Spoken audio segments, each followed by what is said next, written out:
আসলে আমরা যে আশা নিয়ে এসেছিলাম সেটা আমাদের পরিপূর্ণ হয়নি আর কি। আমরা চেয়েছিলাম যে অনেক এক্সাইটমেন্ট হবে, কিন্তু দুঃখজনক হচ্ছে পাকিস্তান সেই ৭১-এর মতো করে আবারও খুব কম সময়ে অল আউট হয়ে গিয়েছে বা কম রানে অল আউট হয়ে গেছে আর কি। তার জন্য আমরা ম্যাচটা ওইভাবে এক্সাইটমেন্ট পাইনি আর কি। আপনার সবচেয়ে কার ব্যাটিং ভালো লাগছে? ওভারঅল যেহেতু হচ্ছে ইমন হাফ সেঞ্চুরি করেছে, অবশ্যই ইমনের ব্যাটিং এ ভালো লেগেছে।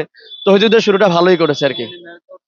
আর বোলিং এ সবচেয়ে কাকে ভালোভাবে কে ভালো বোলিং করছে এবং আপনার কাকে প্রাধান্য দিতে চাচ্ছেন?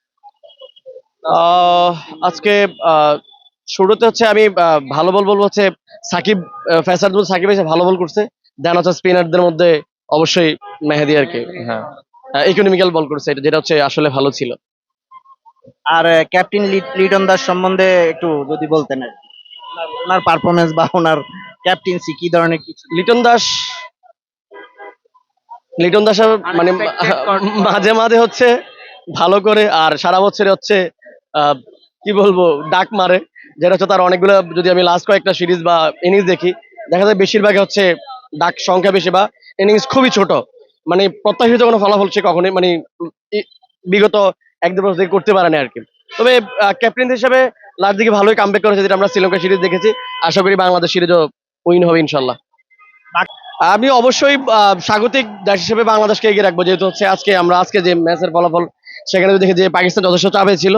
তো তারা যেহেতু অলরেডি একটা ম্যাচ হেরে আছে, তো আগামী ম্যাচে তারা চাপে থাকবে। বাংলাদেশ এই একটা ম্যাচ জিতে যাওয়ার কারণে, ইভেন স্বাগতিক দেশ হিসেবে অতিরিক্ত সুবিধা পাওয়ার কারণে অবশ্যই বাংলাদেশ এগিয়ে থাকবে আশা করি। ইভেন সিরিজও জিতবে ইনশাআল্লাহ। মাঠ সম্বন্ধে যদি কিছু বলতেন, মাঠ আজকে কি কিরকম কি লাগে? আমি আজকে খেলা দেখতে আসার আগে বলেছিলাম যে বাংলাদেশের মাঠ আসলে একটা ধান ক্ষেত, যেটা হচ্ছে আমরা আসলে এসে দেখেছি। এখানে রান হওয়ার কথা মিনিমাম ১৮০ বা ২০০। পাকিস্তান টি-২০ অ্যাজ আ স্পেশালিস্ট টিম হিসেবে সেই হিসেবে আমরা প্রত্যাশিত হয়নি। আমরা আগে যেমন দেখেছি অস্ট্রেলিয়া সিরিজ বা অন্যান্য সিরিজগুলা, যেখানে আমরা দেখতাম যে সেই ধান খেতে খেলাধুলা করতেছে, ১০০ রান ১১০-২০ রানের মধ্যে প্যাকেট হয়ে যাওয়া, সেটা আজকেও সেই প্রতিফলন ঘটেছে আর কি। তো আমার মনে হয় না যে গামিনী ডিসিল বা যতদিন থাকবে ততদিন মিরপুরে কোনো পরিবর্তন হবে। এটা আজীবন ধান খেত অথবা কচু খেতে থাকবে আর কি।